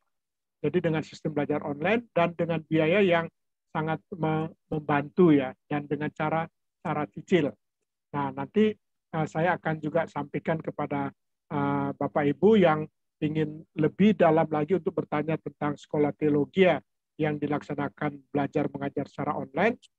Saya sudah kirim nomor saya di chat ya, di chat yang ada, dan itu ada WA, kemudian nanti bisa berkomunikasi secara pribadi untuk saya jelaskan. Gitu ya.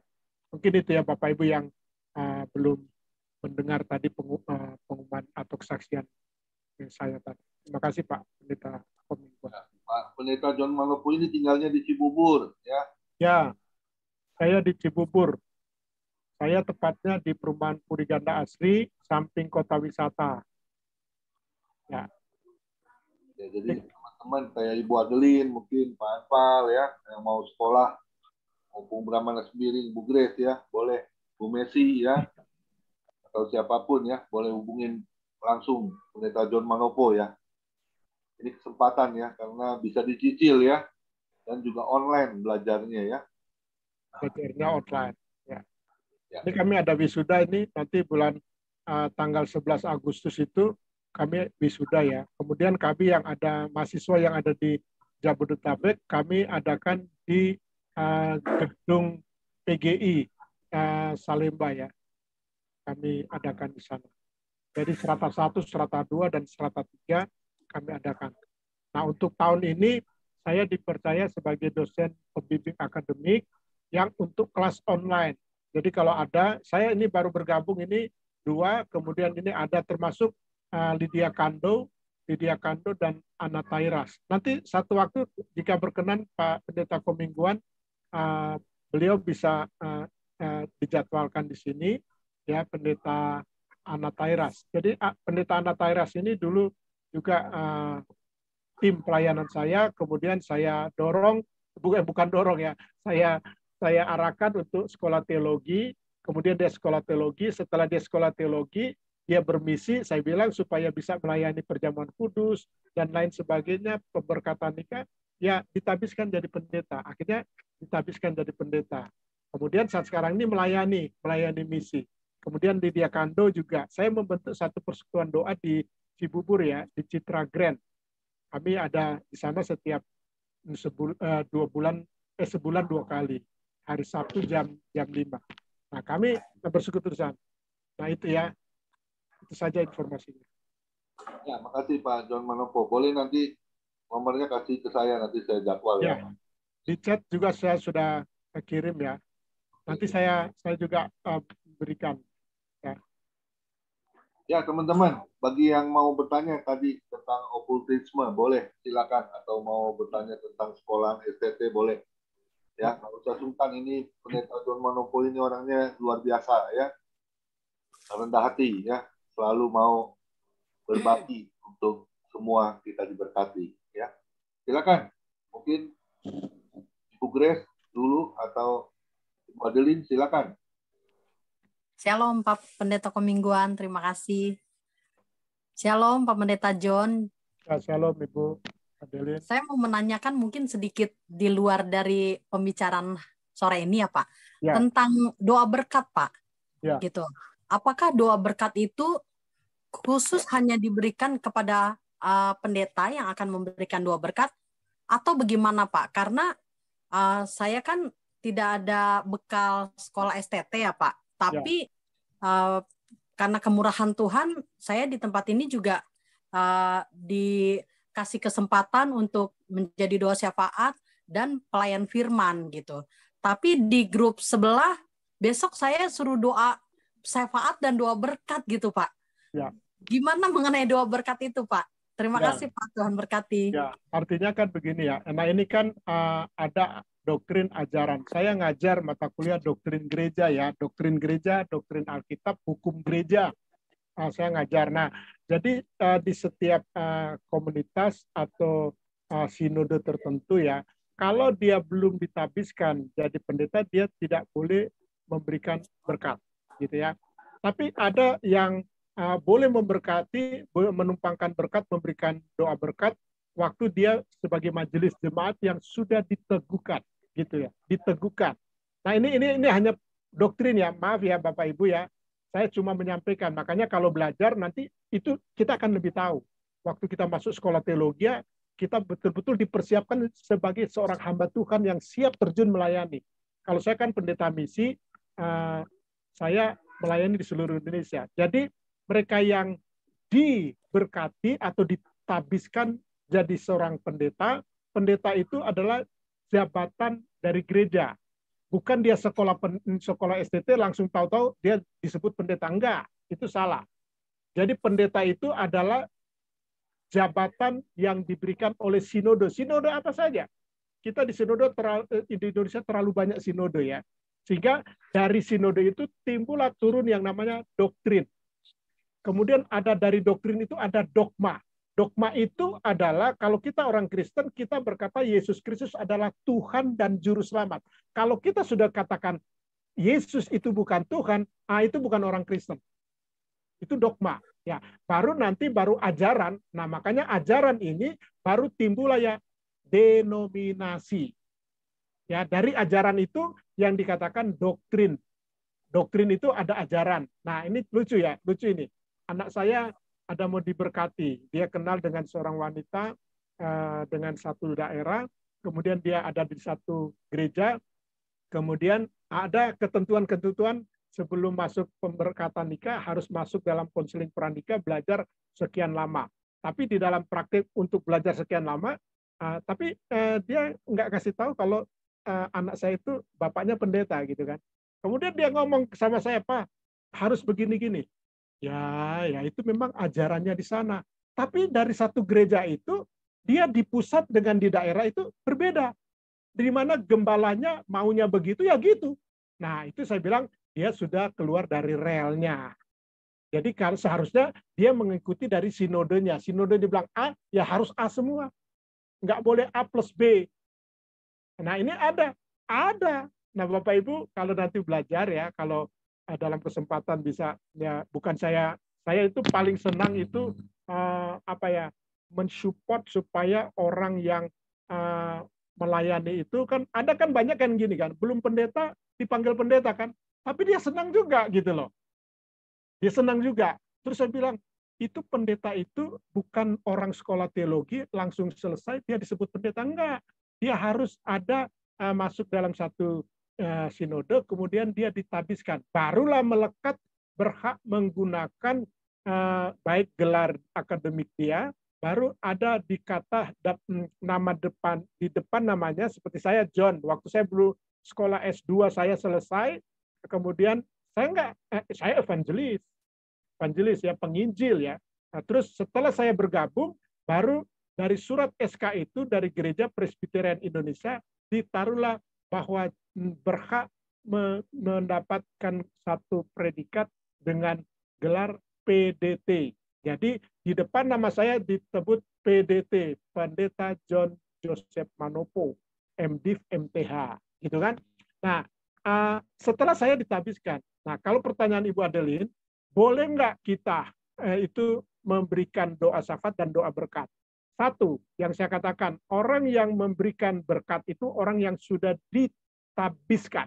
Ini saya nggak ngajarin doktrin ya, saya nggak ngajar doktrin, tapi kalau nanti masuk di mata kuliah doktrin, nanti dijelaskan banyak di sana. Kedua, mereka yang ada dalam satu gereja yang diangkat jadi majelis jemaat pengerja, ya pengerja kayak Pak Pendeta Komingguan, dia ada pengerja-pengerjanya. Mereka boleh nggak? Boleh, karena mereka diteguhkan, ditabiskan sebagai para pelayan. Nah, kemudian yang kedua, kalau Ibu Adelina sebagai evangelis tapi diteguhkan jadi evangelis, boleh. Tapi ada juga yang berkata bahwa karena saya itu sharing firman, yang boleh memberkati itu yang memberikan firman. Boleh. Bahkan ada pendeta, misalnya Pak Komingguan, dia tidak khotbah tapi dia sebagai gembala, selama ini kan diberikan kepada yang menyampaikan firman. Tapi ada sebagai gembala yang memberikan berkat. Makanya kalau di gereja sebelum pendeta memberikan berkat, jangan pulang dulu. Karena itu adalah berkat yang memang Tuhan berikan melalui hambanya. Jadi ada kan orang yang belum selesai, contoh kayak tadi nih, saya nggak tahu tadi ya, saya pamit dulu ya, lah dia nggak dapat berkat. Ya, ini secara teologis, Tuhan memberkati engkau dan melindungi engkau. Itu bukan saya yang ngomong. Ya, Tuhan menyinari engkau dengan wajahnya dan memberi engkau kasih karunia. Itu artinya benar-benar berkat. Nanti kapan-kapan kita bicara, ini kan bicara tentang keluarga yang diberkati kan. Nah, jadi kalau nanti kita sekolah teologi, dulu saya banyak nggak ngerti kan. Saya melayani, setengah dari hidup saya sudah melayani.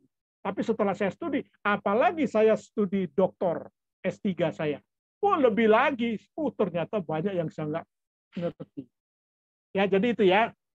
Itu yang penjelasan Ibu Adeline. Tapi kalau ada yang dibilang, boleh karena Ibu yang melayani sharing firman, ya boleh. Ya karena sudah diberikan otoritas untuk itu. Ya Ibu angkat tangan, jangan cuma diem aja. Angkat tangan, lepaskan berkat. Karena Ibu yang ini sesuai dengan apa yang diberikan sana. Karena itu ada ketentuan-ketentuan yang diberikan oleh para gembala yang mempercayakan Ibu sebagai penyampai firman. Itu mungkin itu ya Ibu. Tuhan Yesus berkati Ibu Adeline. Semoga Ibu bisa studi teologi, supaya lebih tahu banyak. Terima kasih Pak Pendeta John, Tuhan berkati. Tuhan berkati Ibu. Ya, Opung Brahmana sendiri mungkin mau bertanya. Baiklah Pak Komingguan, terima kasih. Pak John, terima kasih. Kalau boleh saya sedikit menoleh ke belakang Pak. Bapak dulu di pelayanan di mana sebelumnya Pak? Di gereja mana? Oh ya nggak apa-apa ya saya sebut ya. Saya 24 tahun saya melayani di GPIB, Gereja Protestan Indonesia Bagian Barat. Ya, kemudian saya menyerahkan hati full time di ladang misi. Jadi waktu saya melayani di ladang misi, saya keluar dari GPIB kemudian bergabung dengan catatan saya menjadi pendeta misi. Jadi bukan pengembalaan. Jadi saya tidak pengembalaan, saya tidak pegang jemaat, tapi saya bisa melaksanakan pemberkatan nikah. Ya, kalau ada yang mau diberkati, saya bisa layani pemberkatan. Jadi itu, sekarang saya di Gereja Presbyterian Indonesia, Pak Sembiri. Oh, iya Pak, terima kasih Pak. Kenapa saya bertanya? Ya karena seperti Bapak saksikan tadi, banyak juga pendeta-pendeta yang saya dengar ya Pak. Saya belum pernah ke Manado. Kalaupun ada keluarga saya di Manado, saya belum pernah ke sana. Dan banyak teman-teman saya orang Manado. Jadi persekutuan orang-orang Manado ada Pak. Jadi kita sering juga ada komunitas dengan orang-orang Manado ya. Jadi bahkan kita di anggota-anggota selalu dimasukkan walaupun kami orang Sumatera Pak, tapi grup dari orang Manado kami diikutkan serta. Jadi sedikit banyak saya juga memahami bagaimana dulu Pak ya. Jadi dulu itu Protestan lah namanya, kalau tadi mau saya itu masih banyak okultisme yang